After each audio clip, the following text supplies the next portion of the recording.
High, আপনাদের সকলকে my YouTube channel Indian history in বেঙ্গলিতে স্বাগত। আজ আমরা আলোচনা করব পশ্চিমবঙ্গ স্কুল সার্ভিস কমিশন WBSSSCর দিয়ে অন্তত 2 সেট জেরক্স করে নিজের সই করে সেলফ অ্যাটেস্টেড করে রাখবে। বেশি থাকলে ক্ষতি নেই, কম পড়লেই বিপদ। এবার আসি কি সাধারণ কাগজ ব্যাগে ঢোকাবে। 1. ইন্টারভিউয়ের টিকিট, ইন্টিমেশন লেটার। সোজা কথায় কমিশন যে তোমাকে ডেকেছে তার প্রমাণপত্র। ওয়েবসাইট থেকে যেটা ডাউনলোড করেছো, যেখানে ইন্টারভিউয়ের তারিখ ও সময় লেখা আছে, ওটা প্রিন্ট করে সবার আগে ফাইলে ঢোকাও। এটা ছাড়া কিন্তু গেট দিয়ে ঢুকতেই দেবে না। 2.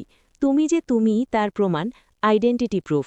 নিজের পরিচয় দেওয়ার জন্য সরকারি যে কোনো একটা সচিত্র পরিচয়পত্র লাগবে। আধার কার্ড, ভোটার কার্ড বা প্যান কার্ডের মধ্যে যে কোনো একটা অরিজিনাল সঙ্গে রাখবে।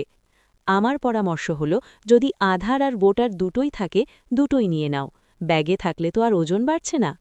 3. বয়সের প্রমাণ। তোমার বয়স ঠিক আছে কিনা সেটা দেখার জন্য ওরা মাধ্যমিকের অ্যাডমিট কার্ডটা সবথেকে বেশি গুরুত্ব দেয়। ওটা অবশ্যই নেবে। বার্থ সার্টিফিকেট থাকলে ভালো, না থাকলে মাধ্যমিকের অ্যাডমিটই যথেষ্ট। 4. ছবি।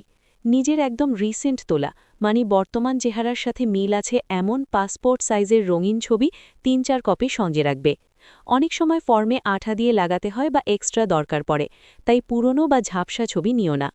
ছোট্ট টিপস, বাড়ি থেকে বেরোনোর আগে এই 4টি জিনিস, call letter, ID proof, admit, ছবি, আলাদা একটা স্বচ্ছ ফোল্ডারে বা ফাইলের সামনের দিকে রাখবে, যাতে চাইলে চট করে বের করে দেখাতে পারো। 2. পড়াশোনার প্রমাণ, এডুকেশনাল কোয়ালিফিকেশনস। সোজা কথায় তুমি ক্লাস 10 থেকে আজ পর্যন্ত যা যা পাশ করেছো তার আমলনামা আর পাশ করার প্রমাণপত্র সব লাগবে। মাধ্যমিক ও উচ্চ মাধ্যমিক, এটা হলো তোমার ভিত। মার্কশিট, যেটা দেখে বোঝা যাবে তুমি কত পেয়েছিলে। সার্টিফিকেট, যেটা বোর্ড থেকে দেয় প্রমাণ হিসেবে যে তুমি পাশ করেছো। মনে রাখবে, অ্যাডমিট কার্ড তো বয়সের জন্য আগেই নিয়েছো, কিন্তু মার্কশিট আর সার্টিফিকেট দুটোই কিন্তু ফাইলে ভরতে হবে। কোনো একটা নিলাম আর অন্যটা নিলাম না, এমন করো না।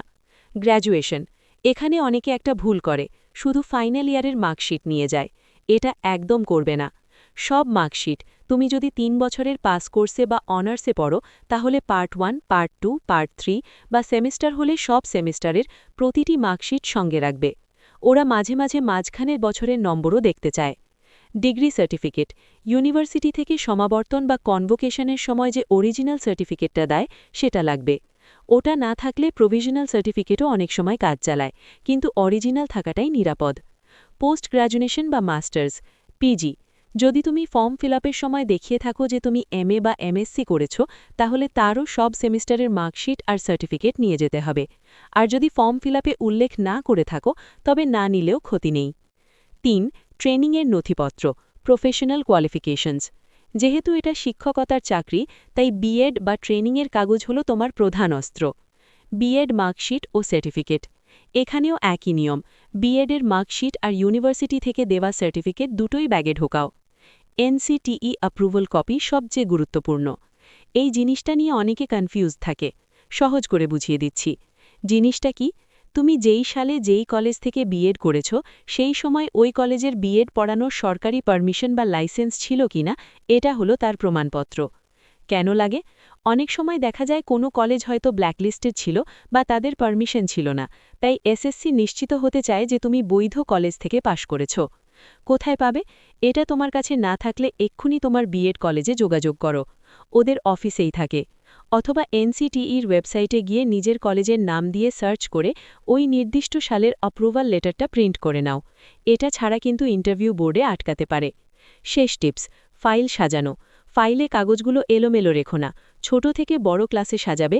মাধ্যমিক, তারপর উচ্চ মাধ্যমিক, তারপর গ্র্যাজুয়েশন, তারপর মাস্টার্স, তারপর বিএড, তারপর এনসিটিই কপি।